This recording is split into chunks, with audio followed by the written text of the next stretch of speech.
আমাদের মধ্যে অনেকেই রয়েছি যারা রিলস ভিডিও নিয়ে কাজ করতে পছন্দ করি। তো আমরা অনেক সময় যে ভুলটি করে থাকি, আমরা রিলস ভিডিও মেকিং করার জন্য অনেক সময় অনেক ওয়েবসাইট খুঁজে পাই না যে কোথা থেকে কপিরাইট ফ্রি আমরা সেই রিলসগুলো নিয়ে ভিডিও তৈরি করতে পারি ইউটিউবের জন্য অথবা ফেসবুক পেজের জন্য।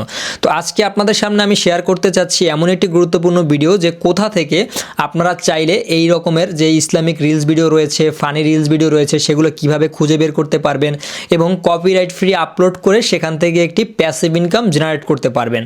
তো ভিডিওটি কিন্তু অবশ্যই গুরুত্বপূর্ণ, শেষ পর্যন্ত না দেখলে কিন্তু অনেক কিছু মিস করবেন এবং আপনি অনেক কিছু শিখতে পারবেন আজকের ভিডিওটি শেষ পর্যন্ত দেখার পরে। তো স্টেপ বাই স্টেপ ভিডিওটি দেখুন, অবশ্যই অনেক কিছু এখান থেকে জানতে পারবেন এবং আপনিও চাইলে একটি রিলস ইউটিউব চ্যানেল ক্রিয়েট করে সেখান থেকে একটি ভালো পরিমাণে ইনকাম জেনারেট করতে পারবেন প্রতিনিয়ত। তো প্রথমত আমাদের প্রয়োজন ফুটেজ এবং ভয়েস।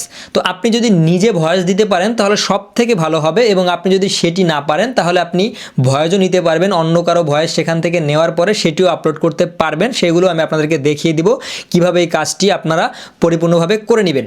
প্রথমত আপনাদের যেই কাজটি করতে হবে, আপনাদের ভয়েস প্রয়োজন হবে এবং ভিডিওর জন্য কোনো ভিডিও ফুটেজ প্রয়োজন হবে।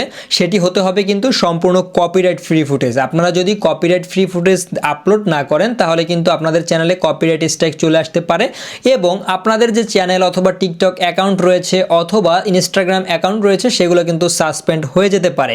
তো সেই ভুলটি করা যাবে না। অবশ্যই আপনাকে ভিডিওটি শেষ পর্যন্ত দেখে কোথা থেকে আমরা কপিরাইট ফ্রি ফুটেজগুলো কালেক্ট করি এবং কিভাবে কালেক্ট করার পরে সেই ভিডিওটাকে এডিট করি এগুলো কিন্তু অবশ্যই আপনাকে দেখতে হবে। পরিপূর্ণভাবে দেখার জন্য অবশ্যই আপনাকে ভিডিওটি শেষ পর্যন্ত দেখতে হবে। তো প্রথমত আমরা কোথা থেকে ফুটেজ পাবো, তো চলুন আমরা সব কিছু দেখি স্টেপ বাই স্টেপ কম্পিউটার স্ক্রিনে কোথা থেকে আমরা ফুটেজগুলো কালেক্ট করব এবং কিভাবে ভিডিওটি পরিপূর্ণভাবে তৈরি করে আমাদের যে চ্যানেল রয়েছে সেখানে আপলোড করব।